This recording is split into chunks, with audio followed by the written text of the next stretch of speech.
This is where he fled to through this bedroom and into this bathroom where, as you can see, there is another escape hatch underneath this bathtub. In the shadows of the drug trade, one name strikes fear and fascination: Joaquin El Chapo Guzman. Did you know that he was once considered the most powerful drug lord in the world? His empire spanned continents, leaving a trail of chaos and wealth. But how did a poor boy from a small Mexican village rise to such infamy? ¿Es usted narcotraficante? No, señor. No se dedica a la ¿A qué se droga, dedica? Yo soy agricultor. ¿Agricultor de qué? Maíz, frijol. ¿Para qué quieren las armas? No, yo nunca he usado armas.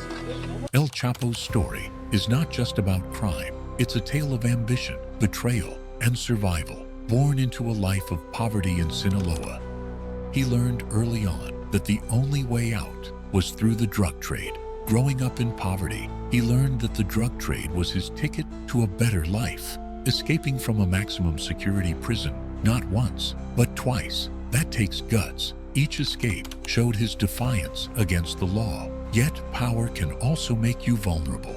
Those who once supported him turned into his biggest threats. Get ready for shocking truths and a gripping tale. El Chapo was a tough job. El Chapo has a lot of money. Yes, he does. A lot of money influenced a lot of Americans.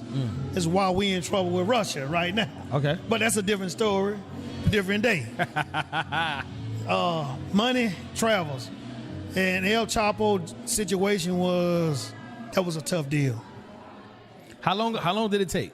Like honestly, like not I'll tell you not what, the TV version. I started in 1995 in the government. Gotcha. So you know he just was arrested. Yeah, and I was in like So 20.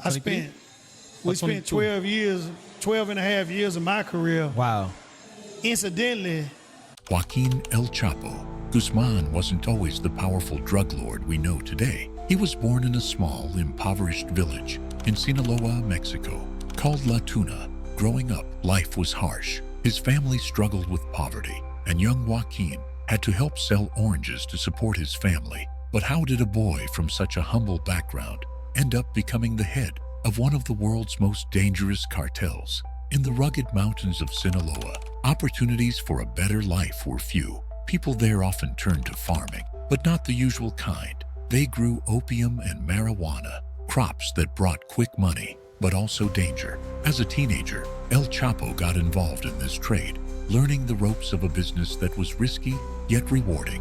By his early 20s, he caught the attention of powerful drug lords like Miguel Ángel Félix Gallardo, the godfather of the Mexican drug trade.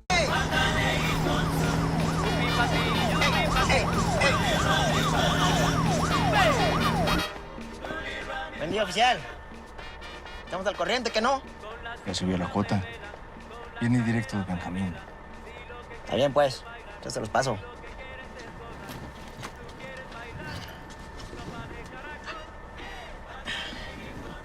Ahí están, puto. By the time Felix Gallardo was arrested in 1989, a power vacuum emerged. This was El Chapo's chance to step up. He took control of the Sinaloa cartel. He focused on building sophisticated tunnels under the U.S.-Mexico border. These tunnels weren't just for smuggling drugs. Raging war between the U.S. government and the Mexican drug cartels landed in a Chicago courtroom today. The son of El Chapo Guzman pleaded not guilty to charges that he took over his father's violent drug empire, pouring narcotics into communities across the U.S., including Chicago. In today's brief hearing, Ovidio Guzman Lopez told the judge he was currently taking medication for anxiety and depression. Facing the rest of his life in prison. So if that doesn't give somebody anxiety and depression, I don't know what would. If you were going to bring death and horror to so many families, this isn't just an American issue. This is an international issue. Guzman Lopez is due back in court on November 17th. One key moment that pushed El Chapo to the top was the Guadalajara airport incident in 1993. During a shootout, a Catholic cardinal was mistakenly killed, drawing massive attention to the cartel violence. This forced the Mexican government to crack down on the cartels, but instead of breaking under pressure, El Chapo used this chaos to strengthen his position. However, with great power came great enemies. The Mexican government, under intense pressure from the US, was determined to bring him down. Every powerful figure has a circle of trusted allies. For Joaquin El Chapo Guzman, these weren't just friends, but key players who helped build and sustain his empire. Ismael El Mayo Zambada. He managed operations when El Chapo was on the run, keeping the cartel's activities in full swing.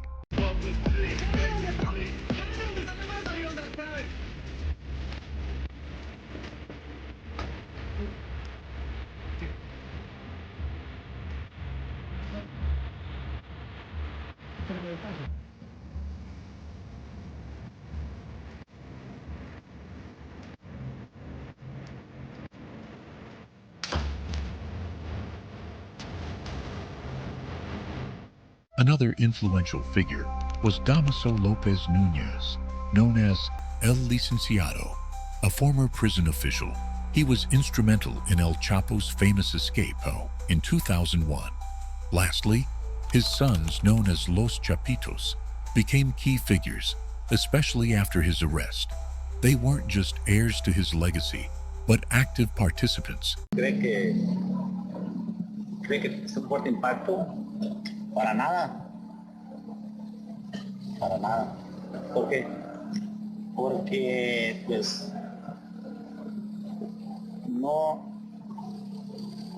el narcotráfico no depende de una persona, sino que depende de muchísimas personas. Each of these characters played a pivotal role in shaping El Chapo's empire. In 2001, after being captured, he pulled off a daring escape from a high-security prison by hiding in a laundry cart. This move turned him into a legend, but it also made him the most wanted man in the country. Fast forward to 2015, and El Chapo made headlines again with another escape, this time from a prison built to hold the most dangerous criminals. He vanished through a tunnel that extended nearly a mile from his cell. A tunnel equipped with lights and ventilation, dug by a crew of skilled workers. These are the last images of Guzman before he makes the most daring escape in recent history. At one point, he appears to bend forward, focusing on something in the floor of the shower. Then, he sits down, appearing to remove his sandals. And then, he vanishes. The saga of Joaquin El Chapo Guzman doesn't just end with daring escapes and violent confrontations. It spills over into profound consequences that ripple through society. What happens when a drug lord escapes from a maximum security prison? The answer isn't just chaos for law enforcement. It's a wake-up call for a nation. This is where Chapo Guzman escaped from when he was being pursued by Mexican Marines. They broke down this door and found they had missed him by 8 minutes. And this is where he fled to, through this bedroom and into this bathroom, where, as you can see, there is another escape hatch underneath this bathtub. Mexican Marines tell us they discovered this entire network of underground tunnels and safe houses when they arrested the head of Chapo Guzman's security, and he gave them this information. It once again underlines the very central role of intelligence in the arrest of one of the world's most wanted men. Nick Parker, CNN, Culiacan, Mexico. After El Chapo's first escape in 2001, Mexico faced intense scrutiny. The fallout led to a surge in anti-corruption initiatives. Fast forward to his 2015 escape, and the situation escalated further. This time, the international spotlight was on Mexico. How could a prison designed for the most dangerous criminals fail so spectacularly? But the impacts weren't just negative. Communities began to unite against the violence, forming local organizations that fought for justice and safety. The Sinaloa cartel became a global powerhouse, influencing drug trafficking routes worldwide. El Chapo Guzman. Despite his imprisonment, the Sinaloa cartel continues to operate with alarming efficiency. The drug trade is evolving. New players are stepping up, and with them, comes fierce competition. Cartels are battling for territory, resulting in violence that spills into everyday life. El Chapo somehow survived this ferocious firefight that preceded his arrest 7 years ago. He was under indictment for drug trafficking at the time in Chicago, but ended up extradited to New York and prosecuted in Brooklyn, where he also faced federal charges. Tonight, the kingpin trafficker serves a life sentence here at Supermax Prison in Florence, Colorado. The 66-year-old born Joaquin Guzman is in isolation with limited privileges, and in this handwritten letter, he's not happy about the conditions of his daily life. The 3.5-page letter, penned in March, recently translated and posted in English in his court file, asks for some procedural courtesies in his case, even though it's long over. And El Chapo complains that the conditions here are inhuman. He writes that he's been in for a year and have only been authorized 9 telephone calls to my attorney. Chapo states that this is highly discriminatory. The U.S. is grappling with a rising addiction crisis. There's a growing conversation about reforming drug policies and enhancing treatment options. El Chapo Guzman has long fascinated the public. In the beginning, many viewed him as a Robin Hood figure, someone who provided for poor communities in Sinaloa. As the media's spotlight intensified, different communities reacted in various ways. Today, El Chapo is seen not just as a criminal, but as a symbol of deeper issues like corruption and inequality. Just him escaping for a second time period, what do you think? I fucks with him. I salute him. I ain't gonna lie to you. Like, you think he'll ever get caught again? I don't even think he got caught on purpose the first time. I just think that shit was some fugazi, but I like it. I love what he's doing.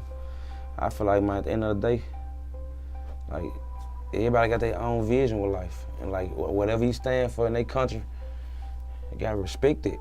Like, I don't know what's going on with that man. I don't know like, he done did bad things, but I don't know what they done to him for him to do the shit he done. So I know I done did bad things. So at the end of the day, motherfucker don't know what a motherfucker done to me for me to do it. So I can't never speak on it. All I can say is I salute him and I fuck with him. And I need a t-shirt immediately. I fuck with him, you know what I'm talking about? And I pray to God he never get caught. So I fuck with El Chapo. Fuck 12. Guzman's life is a gripping tale of power, betrayal, and resilience. Yet, the story doesn't end with his arrest. The impacts of his reign continue to ripple through society. So, what does the future hold? Are we destined to repeat the cycles of violence? Or can we pave a new path toward recovery and justice?